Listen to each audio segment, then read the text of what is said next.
파트 2에서는 우리의 생활 속에서 일어나는 인권 침해 사례를 찾아보고 같이 생각해보는 시간 가져보도록 하겠습니다. 자, 여기 보시면 4개의 사진들이 있는데요. 이 사진들은 지금 일어났었던 장애, 인종, 성별과 관련된 인권 침해 사례들입니다. 그래서 우리는 이 3가지 인권 침해에 대해서 이야기해볼까 합니다.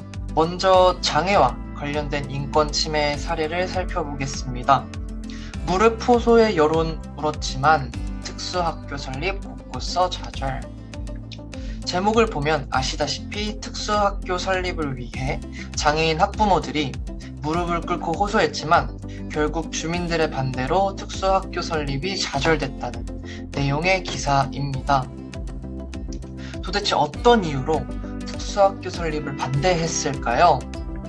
우리 아이의 삶을 위해서 부모님들은 간절했습니다. 그리고 그러한 간절함을 무시하는 것은 바로 집값 우려였습니다. 특수학교가 설립되면 집값이 떨어지고 동네가 안 좋아진다는 반대 의견자들이 특수학교 설립을 강하게 반대하고 있었습니다. 도대체가 언제부터 개인의 경제적 이익이 사람의 교육받을 권리를 앞섰는지 정말 슬프네요. 그런데 다행히도 여러분들과 같은 사람들이 많았는지 강서구 특수학교 설립은 결국 승인이 되어 2020년 무사히 개교되었다고 합니다. 이 도표는 특수교육 대상 학생들은 점점 늘어나고 있지만 그에 따른 시설은 아직 따라오지 못하고 있다는 걸 의미하고요. 이처럼 꼭 필요한 특수학교가 좀처럼 지어지지 못하는 가장 큰 이유는 특수학교를 기피시설로 부정적으로 인식하여서 학교를 지을 땅을 쉽게 확보하지 못하는 것이 가장 큰 이유입니다. 여러분은 이런 상황을 보고 어떤 생각이 드시나요? 그리고 어떻게 하면 부족한 특수학교를 건립할 수 있을까요? 우리 파트 1에서 배웠죠? 인권은 나 하나만 소중하다고 내 이익을 위해서 움직이면 내 인권도 보장받기 힘들죠. 그렇기 때문에 우리는 더욱더 이런 상황에 관심을 갖고 공감을 통해 상황에 대한 개선을 이뤄야 합니다. 다음은 인종에 관한 이야기를 해볼까 합니다.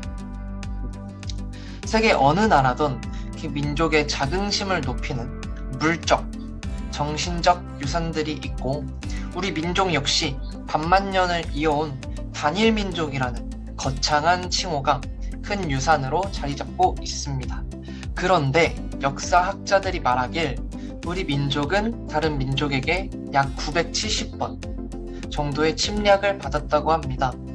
거의 1000번에 가까운 침략을 받았는데 우리나라는 과연 단일 민족일까요? 일단 여기서 첫 번째 의문이 들고 또 현재로 넘어왔을 때 현재 결혼하는 부부 10쌍 중 1쌍이 국제결혼이고 20대 한국인 5명 중 1명, 신생아 3명 중 1명이 국제결혼의 자녀로 추산된다고 합니다.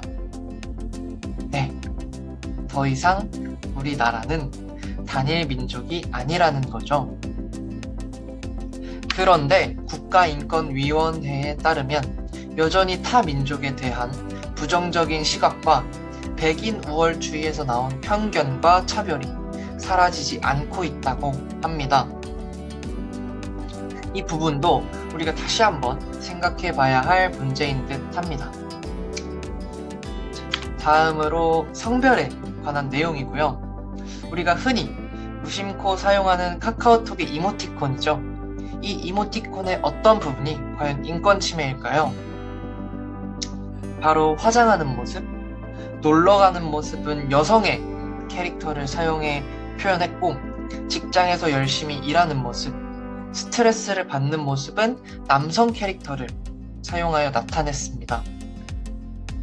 웃으며 가볍게 넘길 수도 있지만 인권 감수성의 관점에서 보면 성별에 대한 왜곡된 시선을 가질 수 있습니다. 또 다른 사례가 있습니다. 유모차. 어머니만 꾸는 게 아닌데 유모차. 좀 구시대적이죠. 유아차로 바뀌어야 하고요. 분자, 분모도 윗수, 아랫수로 바꿔야 합니다. 수유실도 아기 쉼터로 효자, 효도는 아들만 하는 게 아니거든요. 그래서 효자 상품을 인기 상품으로 바꾸면 좀 더 좋지 않을까 생각합니다. 그 외에도 여자가 남자가 대신 사람이를 넣어서 어색하면 성차별적 언어라고 할 수 있습니다. 여기 보이시는 픽토그램도 보시면 아이와 함께 있는 사람은 항상 여성으로 표시됩니다. 아이는 함께 돌보는 것이지 어머니만 돌보는 것이 아니죠. 여러분 혹시 집안일 좀 도와 라는 말 자주 듣지 않으신가요? 하지만 집안일은 돕는 것일까요? 함께하는 것일까요? 집안일은 누군가를 돕는 것이 아닌 모두 함께하는 것입니다. 생활 속에 숨어있던 인권 침해 사례를 보여드렸고요. 어떠셨나요? 저도 모르게 사용했던 이모티콘 말들이 사실 인권 침해를 하는 말들이었고, 아직 우리나라가 인권 침해가 많이 일어나고 있다라는 것을 느낀 것 같았습니다.